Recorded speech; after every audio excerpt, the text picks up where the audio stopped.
J'ai un souvenir enfin plusieurs bien sûr à l'âge que j'ai, mais un qui me vient là, que j'ai envie de vous partager.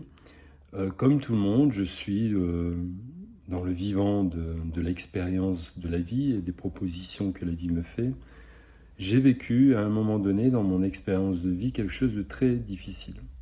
Je passerai les détails, mais voilà, c'était très difficile. Et dans cette période, je commençais à peine à être thérapeute. Donc j'avais des projets, j'avais commencé des gros travaux dans la cuisine et je venais les entamer. Et l'événement qui m'est arrivé a été bousculant.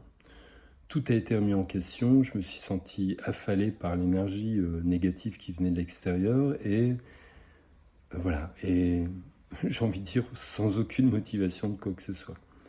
Et j'ai senti au plus profond de moi-même qu'il fallait que je finisse les cuisines, les travaux. Alors je vous explique pas les détails, dans les travaux, il y en avait partout dans la cuisine, c'était une poussière partout également.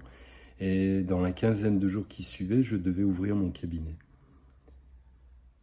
Deux choix s'offraient à moi. L'un d'eux était de valider le manque de motivation et d'arrêter tout ce que j'étais en train de faire, laisser le temps passer et bien sûr prendre sur le temps qu'il m'était imparti pour finaliser correctement le lieu, et bien sûr être pénalisé à l'ouverture. Donc ça c'était un des choix. Et le deuxième c'était malgré la masse émotionnelle que je vivais, de continuer, de persévérer dans ce que j'avais entamé. Donc j'ai choisi le deuxième choix.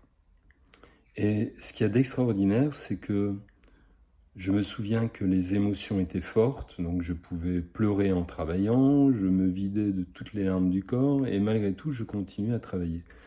Et en travaillant, je prenais conscience que, aussi étrange que cela puisse être, l'avancée des travaux me permettait de m'alléger progressivement du poids émotionnel. Et plus j'avançais, et plus je m'allégeais. Et c'est là où j'ai compris que l'action permet facilement d'élaguer un contenu qui, suite à un événement particulier ou, voilà, ou une émotion particulière, permet de transformer l'émotion.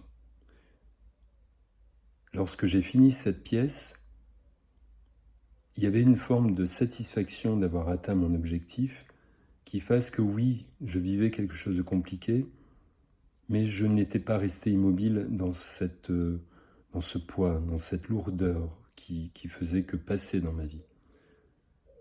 Dès lors, et durant les années qui ont suivi, durant toutes ces années d'accompagnement, mon bâton de pèlerin, mon conseil premier que je pourrais transmettre aux gens qui pourraient être soit dépressifs ou vivant des choses très douloureuses sur le plan émotionnel, je les incite toujours à être dans le mouvement. Non pas le mouvement mental, mais le mouvement qui serait celui qu'il ressent d'important à mettre en place. Et surtout pas de se laisser embourber dans un mental qui pourrait s'immiscer à lui faire croire que l'abandon ou l'arrêt des activités est la meilleure des choses. Merci.